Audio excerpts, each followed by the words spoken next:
And the first round is over. Honestly, there's not a whole lot to say on this.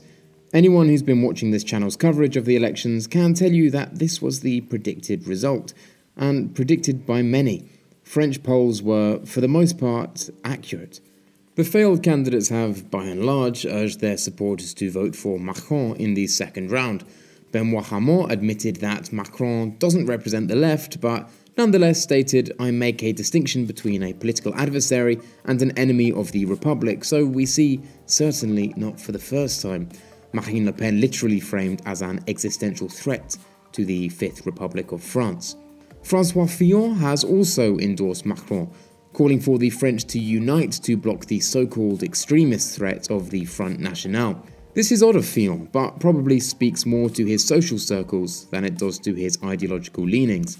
The issues of identity, immigration and patriotism were largely responsible for him winning the Republican primaries. Now he's backing a candidate that stands in diametric opposition to his platform, and one that he referred to in the past as a pretend dissident. Mélenchon, on the other hand, has actually refused to endorse either candidate, which is quite surprising really.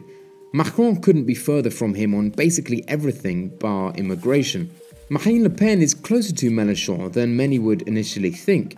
Both are Eurosceptic, both want to leave NATO, both favour economic policies that support the lowest rungs of society. Their difference is on immigration, a difference which has proven insurmountable. In 2002, when the Front National got into the second round of voting under Jacques-Marie Le Pen, Mélenchon strongly encouraged his supporters to vote against Le Pen. How a lot has changed since then. So now we have this kind of strange situation. Benoît Hamon's rise in the Socialist Party, happening in tandem with the decline of the Socialist Party, allowed the party hotshots to jump ship and join Macron. The defection of Manuel Valls is a case in point. Benoît Hamon represented a Corbyn-like return from neoliberalism back to older, more traditional socialism.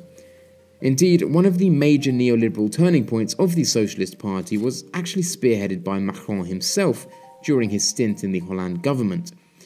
It was he that launched the aptly named Macron Law, which aimed at market deregulation and resulted in thousands protesting across the country. Of course, Macron's efforts were met with resistance within the Socialist Party itself. Notably here, Benoît Hamon refused to vote for the Macron Law. Consequently, Macron defected and founded his own movement, En Marche, and Hamon himself came to win the socialist primaries and front the party. Macron's whole movement can be seen as a neoliberal offshoot from the Socialist Party, who economically lean to the right side of the spectrum. Thus, in some ways, Macron can claim to be a merger of the left and the right. The right because he favours neoliberal reform and looser market regulation, and the left because he favours diversity, little immigration restriction and other wedge social issues. Incidentally, Hamon won the socialist primaries because he favoured the opposite economically, and Fillon won the Republican primaries because he favoured the opposite socially. One would have thought this would have been a negative for Macron, but really it's been perfect, and that's thanks to Le Pen. Back when Fillon won the Republican primaries, many had the feeling he was the answer to Le Pen, something I personally never believed, as I stated in my first video on the elections. Honestly, I think had the second round been Le Pen versus Fillon, Le Pen would have won. The two candidates would have been broadly in agreement over issues of identity, but vastly different on the economy. Fillon wanting to massively reduce the public sector would have alienated many to the left, and thus we could have expected a low turnout for Fillon, allowing Le Pen to creep into first place. Macron is the opposite. He's saying exactly nothing controversial, minus the recent faux pas regarding Algeria.